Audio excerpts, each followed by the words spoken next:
भारत के बड़े उद्योगपति गौतम अडानी की दौलत में हाल के समय में काफी तेजी देखने को मिली है। अगर आसान भाषा में समझें तो उनकी कुल संपत्ति कुछ ही समय में इतनी बढ़ गई कि वो दुनिया के सबसे अमीर लोगों की लिस्ट में ऊपर पहुंच गए।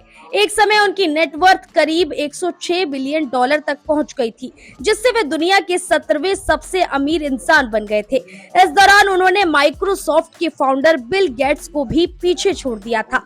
हालांकि शेयर बाजार में उतार चढ़ाव की वजह से उनकी रैंकिंग थोड़ी नीचे आ गई, लेकिन फिर भी वे दुनिया के उन खास लोगों के क्लब में शामिल हो चुके हैं जिनकी संपत्ति 100 बिलियन डॉलर से ज्यादा है। अभी वे करीब 18वें स्थान पर बने हुए हैं, जो अपने आप में बड़ी बात है, क्योंकि यहाँ तक पहुँचना हर किसी के बस की बात नहीं होती।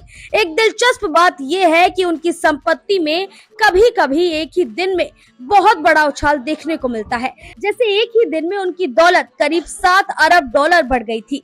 इससे उनकी कुल संपत्ति फिर से 106 बिलियन डॉलर के आसपास पहुंच गई थी। अगर साल 2026 की बात करें तो इस साल अब उनकी कुल संपत्ति में करीब 21 लाख डॉलर की बढ़ोतरी हो चुकी है। ये दिखाता है कि निवेशकों का भरोसा अडानी ग्रुप पर बना हुआ है और लोग उनके बिजनेस में पैसा लगाने के लिए तैयार हैं। अडानी की कमाई सिर्फ एक बिजनेस से नहीं आती, बल्कि उनका कारोबार कई infrastructure, green energy, ports, cement, data centre और मीडिया जैसे सेक्टर्स में काम करता है। इन सभी क्षेत्रों में ग्रोथ और उनकी कंपनियों के शेयरों में तेजी की वजह से उनकी कुल संपत्ति लगातार बढ़ रही है। वहीं दूसरी तरफ दुनिया के सबसे अमीर इंसान की बात करें तो इस समय एलन मस्क नंबर 1 पर बने हुए हैं। उनकी कुल संपत्ति करीब 647 बिलियन डॉलर बताई जा रही है। टेक्नोलॉजी और इनोवेशन से जुड़े उनके बिजनेस लगातार आगे बढ़ रहे हैं, जिसकी वजह से उनकी दौलत भी बढ़ती जा रही है।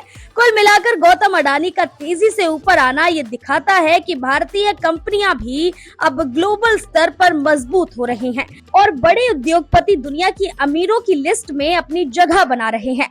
फिलहाल इस खबर में बस इतना ही। ऐसी और खबरों के लिए देखते रहें भारत अपडेट।